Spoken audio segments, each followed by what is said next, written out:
ബാലു, 2 മണിക്കൂറിന്റെ കാത്തിരിപ്പ് നമുക്ക് വളരെ ആകാംക്ഷയോടുകൂടി നമ്മൾ കാത്തിരിക്കുകയാണ്. എത്ര ഘട്ടങ്ങളായി ആയിട്ടായിരിക്കും തെരഞ്ഞെടുപ്പ് എന്നൊക്കെ അറിയാൻ വേണ്ടി. അതോടൊപ്പം തന്നെ ചില നിയമസഭകളിലും തെരഞ്ഞെടുപ്പ് ഉണ്ടാകും. ആ പ്രഖ്യാപനവും ഇന്നുണ്ടാകും. വിവരങ്ങൾ പറയൂ. നമ്മുടെ രാജ്യം ഇനി ആര് ഭരിക്കണം എന്ന് നിശ്ചയിക്കുന്ന പൊതു തെരഞ്ഞെടുപ്പ്, ആ തിരഞ്ഞെടുപ്പ് പ്രഖ്യാപിക്കാൻ മണിക്കൂറുകൾ മാത്രമാണ് ബാക്കിയുള്ളത്. ഡൽഹിയിലെ വിജ്ഞാൻ ഭവനിൽ ഇവിടെ വെച്ച് മുഖ്യ തെരഞ്ഞെടുപ്പ് കമ്മീഷണർ തിരഞ്ഞെടുപ്പ് പ്രഖ്യാപിക്കും. എനിക്കിപ്പം ബി ബാലഗോപാലുണ്ട്. ബാലു, എപ്പോഴാണ് പ്രഖ്യാപനം? എന്താണ് ഇവിടുത്തെ സജ്ജീകരണങ്ങൾ എന്ന് പറയും? ഇന്നിപ്പോൾ ഈ തെരഞ്ഞെടുപ്പ് കമ്മീഷൻ നടത്തിയിട്ടുള്ള ക്രമീകരണങ്ങൾ ഇതാണ്. 2:30 മണിക്ക് മുഖ്യ തെരഞ്ഞെടുപ്പ് കമ്മീഷണർ രാജീവ് കുമാറും തെരഞ്ഞെടുപ്പ് കമ്മീഷണർമാരായ ജ്ഞാനേഷ് കുമാറും SS സന്ധുവും വിജ്ഞാൻ ഭവനിൽ എത്തുന്നതായിരിക്കും. തുടർന്ന് ഉദ്യോഗസ്ഥരുമായി ലഘു ചർച്ചകൾ നടത്തിയതിനു ശേഷം കൃത്യം 3 മണിക്ക് ഈ വേദിയിലെത്തി അവർ പ്രഖ്യാപനം നടത്തുന്നതായിരിക്കും. നമുക്ക് കാണാം, അവിടെ മുഖ്യ തെരഞ്ഞെടുപ്പ് കമ്മീഷണർ രാജീവ് കുമാർ, അതുപോലെ തന്നെ തെരഞ്ഞെടുപ്പ് കമ്മീഷണർ ജ്ഞാനേഷ് കുമാർ, SS സന്ധു എന്നിവരുടെ കസേര ഉണ്ട്. മറ്റു കമ്മീഷനുമായി ബന്ധപ്പെട്ട ഉന്നത ഉദ്യോഗസ്ഥരുടെ ഇരിപ്പിടങ്ങളും തയ്യാറായിട്ടുണ്ട്.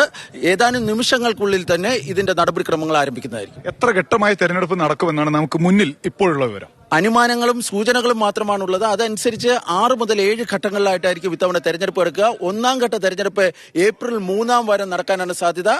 അവസാന ഘട്ട തെരഞ്ഞെടുപ്പ് മെയ് 3-ാം വാരം നടക്കും. മെയ് അവസാനത്തിനുള്ളിൽ എല്ലാ നടപടിക്രമങ്ങളും, അതായത് വോട്ടറിന് ഈ വിജയികളെ പ്രഖ്യാപിച്ച് അവർക്ക് സർട്ടിഫിക്കറ്റ് നൽകുന്നത് ഉൾപ്പെടെയുള്ള നടപടിക്രമങ്ങൾ പൂർത്തിയാകാനാണ് സാധ്യത. എപ്പോൾ തെരഞ്ഞെടുപ്പ്, ഈ ആദ്യഘട്ട വോട്ടെടുപ്പ് എപ്പോഴുണ്ടാവുന്നതാണ് നമുക്കൊന്ന് കണക്കൂട്ടലായിട്ട് പറയാം? ആദ്യഘട്ട തെരഞ്ഞെടുപ്പ് ഏപ്രിൽ 3-ാം വാരം ഉണ്ടാകാനാണ് സാധ്യത. കാരണം തെരഞ്ഞെടുപ്പ് വിജ്ഞാപനം വന്നു കഴിഞ്ഞാൽ 21 ദിവസത്തെ ഒരു ഗ്യാപ്പ് ഈ നാമനിർദ്ദേശ പത്രിക നൽകുന്നതിനും അതുപോലെ തന്നെ പ്രചരണത്തിനുമായി നൽകേണ്ടതായുണ്ട്.